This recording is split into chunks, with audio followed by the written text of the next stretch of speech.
రాజమండ్రికి వేమగిరి మధ్యలో ఈ game changer pre release event జరగబోతుంది. ఆ సందర్భంగా మెగా అభిమానులు పాత్ర గురించి ఈవేళ ఇక్కడ అన్ని జిల్లాల నుంచి అభిమానులందరం కలిసి ఇక్కడ మీటింగ్ పెట్టుకున్నాం.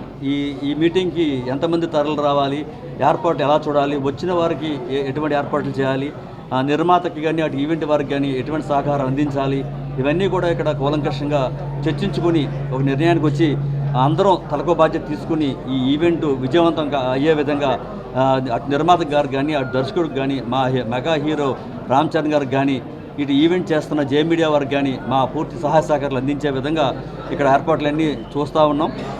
ఇవన్నీ మాట్లాడుకుని అదేవిధంగా at the same time police శాఖ వారు ఏవైతే నియమ నిబంధనలు పెట్టారో అవన్నీ పాటించుకుంటూ వారు ఎలా చేసిన పాసుల వరకే మన ఆహ్వానాలు పంపించి వారికే ఇచ్చే విధంగా, ముఖ్యంగా డిప్యూటీ సీఎం శ్రీ పవన్ కళ్యాణ్ గారు ముఖ్య అతిథిగా విచ్చేస్తున్నారు కాబట్టి రామ్ చరణ్ గారు ఇద్దరు ఇంకా కుటుంబ సభ్యులు ఈ చిత్ర యూనిట్లో ఉన్న శంకర్ గారు కానీ చాలామంది పెద్ద పెద్దవారు, తమ్మన్ గారు మ్యూజిక్ డైరెక్టరు, ఇంకా ఇతర హీరోలు కూడా రాబోతున్నారు.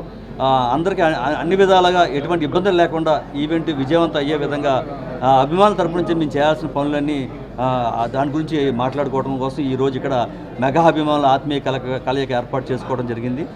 మీ పూర్తి అది సుమారు పోలీస్ శాఖ వారు చెప్పిన దాని ప్రకారంగా 1,00,000 మంది పట్టొచ్చని చెప్పి వారు తెలియజేస్తూ ఉన్నారు.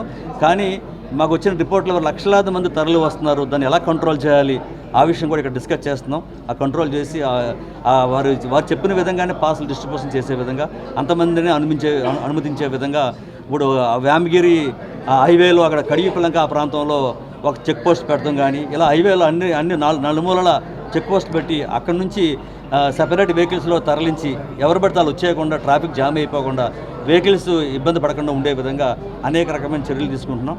ఈ విధంగా